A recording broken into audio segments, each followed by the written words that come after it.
Choices. I want to talk about choices. I've had this bike for 2.5 years now, and I've chosen to invest a bit heavier in YouTube and bought some nice new camera equipment. Hopefully you'll see that in this video. Hopefully the camera should track me as well. Looks like it is. So I want to talk about this 2020 VFR1200-X, a bike you're probably very well familiar with now if you've watched my channel. Hopefully with this new equipment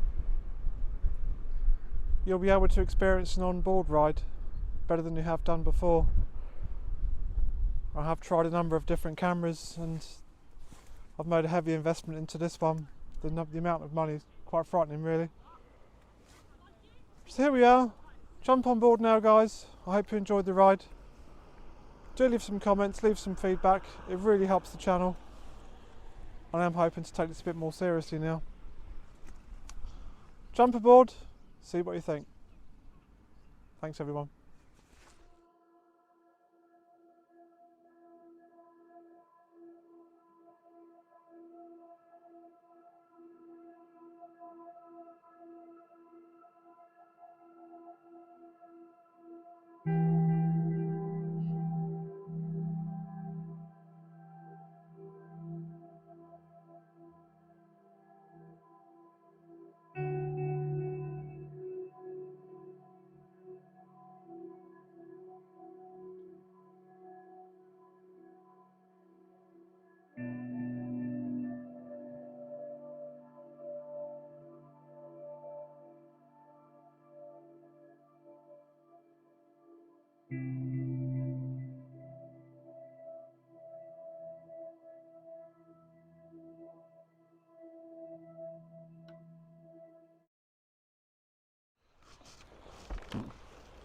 Well, thank you for staying with me this long, everyone. Well, this is what you're presented with when you step aboard your VFR1200.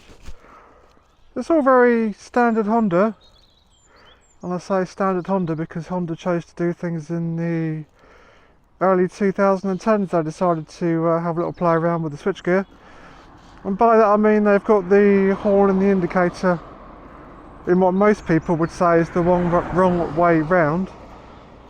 Whether it's the wrong way round is a longer discussion, but it's certainly the way Honda chose to do things in the early 2010s. And compared to modern bikes, there's not really a lot aboard this one, which is, I would say, personally a good thing. Headlamp flashes, high and low beams, horns, indicators, engine stop-start, hazard lights, engine start. And on board your digital dash there, let's just turn her on for you. It's not TFT, it's just a straight LCD.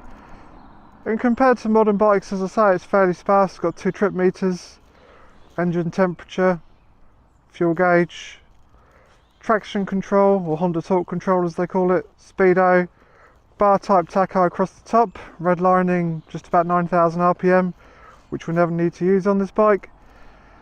And as usual, most bikes, when you first turn it on without the engine running, you get your standard warning lights, which will go away once you start moving off.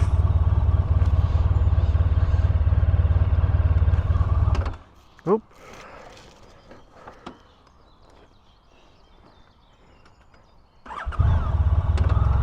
There we go, just demonstrating perfectly the side stand switch there. There we go.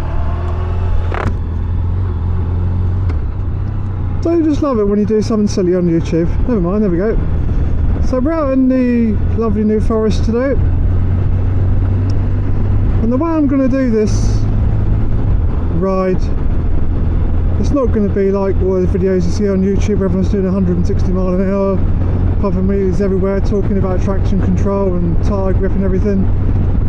I don't think that's how many of us really ride in the real world, and I'm not sure of what value it is, so I'll do things my own way. And it's a nice, relatively comfortable day. It's about 10 degrees, and most of the speed limits in the New Forest are about 40. I've chosen a nice route to hopefully demonstrate a mixture of roads as best I can do. As you can see, it's still a little bit wet here and there, so we're going to take it easy. So the way I'm going to do this is a front to back. So we'll start with how the front tyres perform, and the reason I've chose this is because there's a cattle grid right here, and as you can see it's a little bit wet. And this Bridgestone A41 is a fantastic tyre. I'm not going to say I ride this like a sports bike, because I don't. Being a 19-inch front wheel, it does have a slight advantage over the 17 taken in context, and the fact that on really bumpy roads, and if you did want to take one of these off-road, it does offer a slight advantage in the bigger bumps. As you can see, we're doing 4 miles an hour here, accompanied by our long-eared friend, so it's not really testing the suspension, but we are feet up until that point. We seem to be getting slightly held up by the local wildlife. This is the New Forest, so you have to expect these things. When we live around an area like this, you really need to be aware that we are lucky to be where we are, and it can be very frustrating being stuck behind Eeyore, but there we are. So Eeyore's made his way out the way.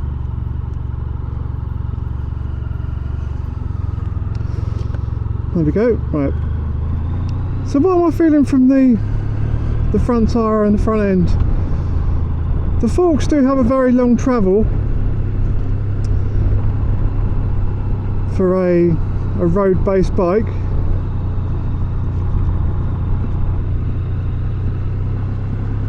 And the road here is exceptionally bumpy, which is one of the reasons I've chosen this route. The forks are not fantastic. They're okay taken in context and doing 35 miles an hour now, third gear. The forks are set relatively firm on this, and by firm I mean the preload is fairly high. The reason I've set the preload high is because I'm about 15-16 stone, and I do ride this on the road most of the time, in fact very rarely off-road, and when they come standard settings out of the box, they're just a touch too low on preload for most of the heavier riders. The rebound I've actually backed off a little bit, only by about 3 or 4 clicks from where it came out of the factory, and this just gives the forks a chance to react slightly quicker over our wonderful UK roads. And as you can see, this road is very uppy downy, that's my technical term for it. And what the front forks are communicating back to me is the fact that they are coping with the rough terrain very well. However, I think they would benefit from slightly more compression damping, because they do feel just a touch crashy. As I say, no way we're pushing things on. As you can see, there's lots of cyclists and wildlife and things around here. So working up from the forks, we've got the handlebar area, and the bars themselves are lovely and wide, and as you can see, it's body switchback roads. She's a big heavy bike. It benefits from having a nice wide handlebar. Moving on to the mirrors, I'm fairly wide shouldered, and the view out the rear view mirrors is pretty good. You can't see the panniers, you can just about make out your elbows, but the only way around that is to have some really crazy mirrors on, which to be honest don't look very good. So general rider accommodation is really good. The knees are in a very comfortable position. I'm 6'1", fairly short-legged for someone that's 6'1", but it is a very, very comfortable ride. And one of the big advantages of an adventure bike on a road like this is your visibility is absolutely fantastic. It's a stunning area. It's a lovely part of the world through here. Let's cross this little bridge here. Now in this element, let's talk about the engine a bit, working backwards on the bike. As you can see, I'm doing between 2,000 and 4,000 RPM, and this engine spends most of its time there, to be honest. We're in third gear now, 35 mile an hour. There's no sign of labouring. You can feel a slight V4 rumble, which is part of the appeal of having a V4. In no way is it labouring or struggling at all. Some walkers out enjoying the scenery. We're down to 30 mile an hour now, third gear. And this engine absolutely loves this sort of riding.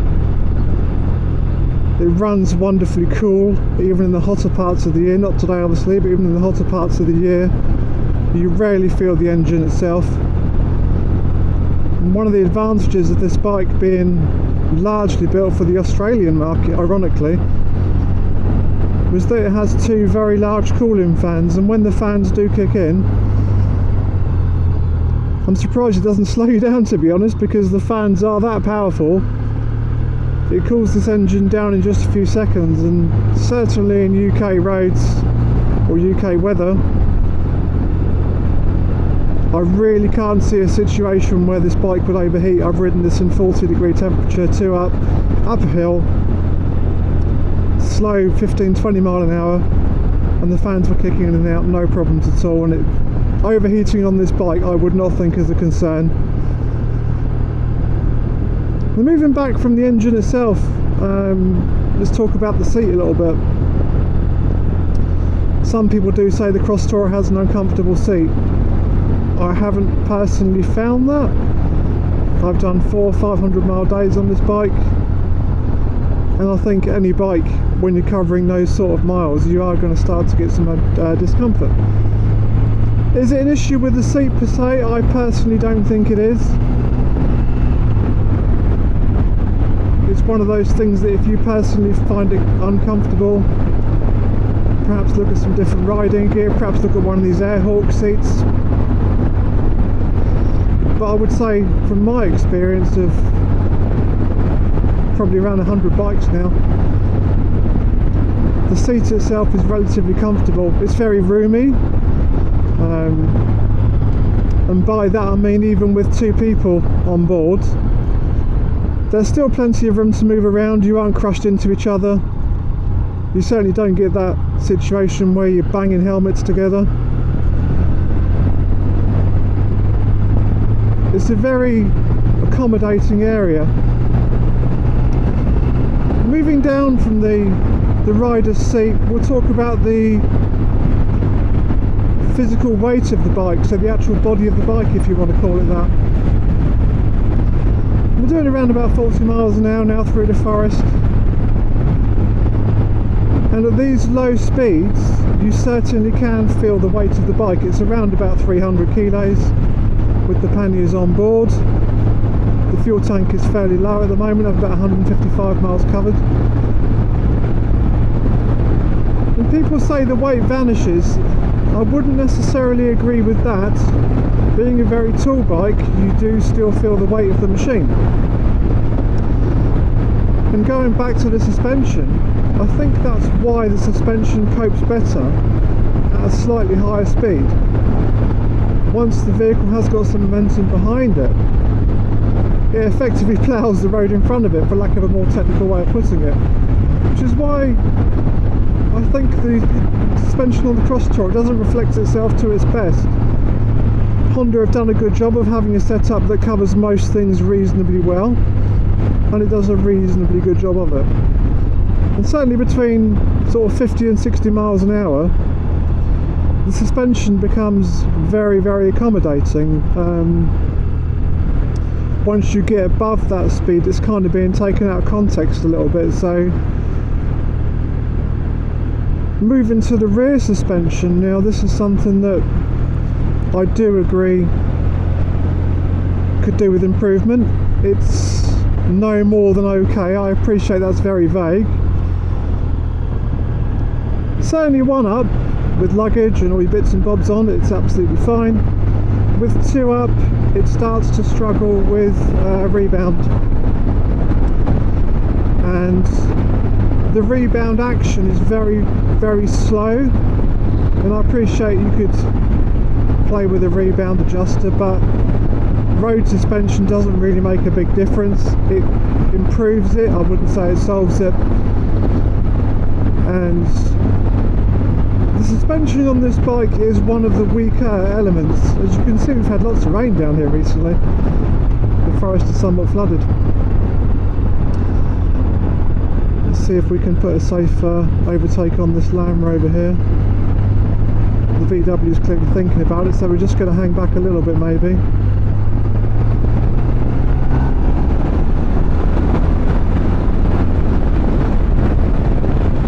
One of the things this engine is absolutely fantastic for, as I just demonstrated there, is producing torque from absolutely nowhere. It was doing just over 2,500 RPM, second gear, and it absolutely took off, no issues at all.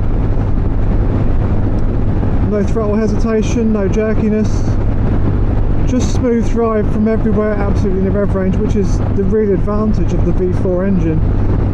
It's not an exciting engine, it's not like a inline 4 where you scream it and it sounds all wonderful and sounds like you're on a World Superbike grid. It doesn't sound like that at all. But in the real world, the power is everywhere, and the gearbox is largely just a of your choice really. It will pull from any gear at any revs. Fellow riding brothers out there, or sisters, 2023.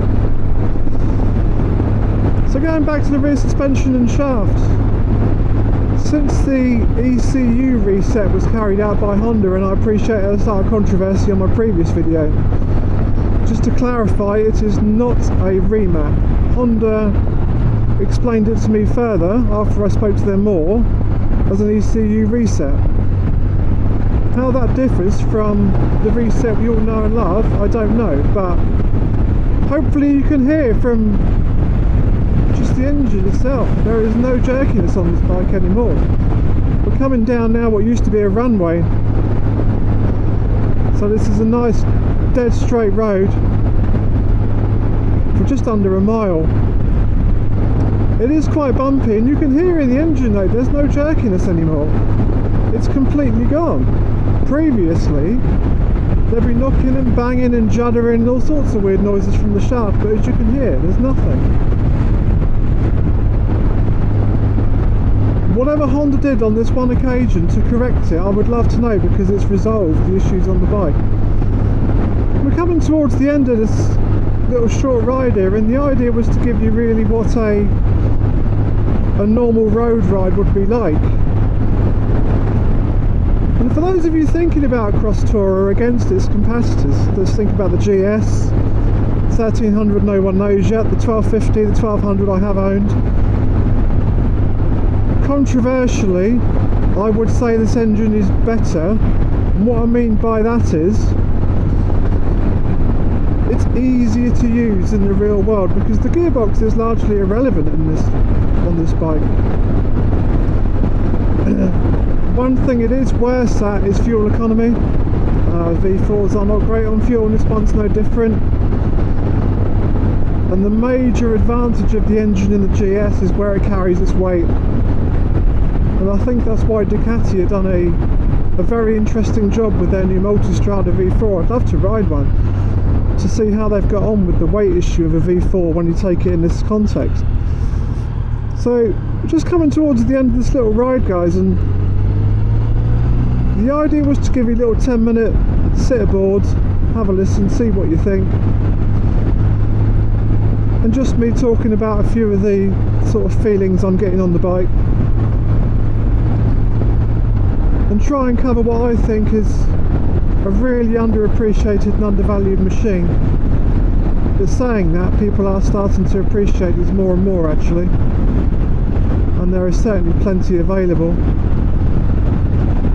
And as is typical, where I intended to stop was actually a car there, so we'll go up to the next road. Being a Sunday morning, it's very quiet in the forest. We'll pull it just up here and we'll end this this little ride video. Well, I hope you generally found it some use, and as you might have noticed, there's been a big change in the quality of the camera equipment. I have made an investment, quite a big investment, to this new camera equipment. Hopefully it gives you a much better view than certainly some of the GoPros. I have tested a lot of cameras and a lot of different techniques over the last few months trying to get a better camera, and hopefully I've got there. So we're in this section of the video here.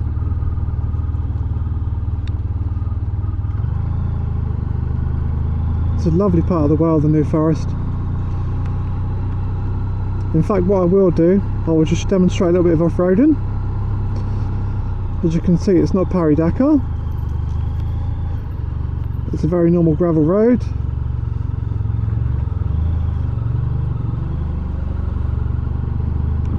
And I hope you can hear the shaft is not knocking and banging like previously it would have done. We're not doing high speeds, obviously, we're just doing walking pace really. It's just the best way I can think of to show you the improvement in the throttle and the shaft. We've just gone around a little loop there, and maybe a slight knock just stay there as we went over that bump. Whether any shaft would not knock there, I really don't know. I think a majority of shafts will give a little bit of a reassurance they're still there.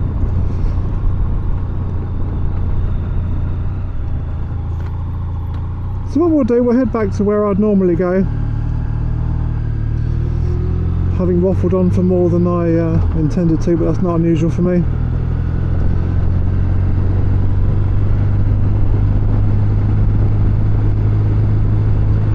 Well, I genuinely hope you're finding this useful, guys.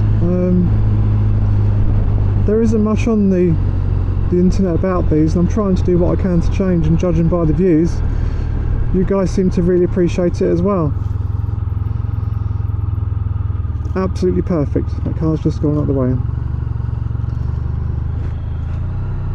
So we'll go down here and park up. Watching out for the panniers on these, because the panniers are wide.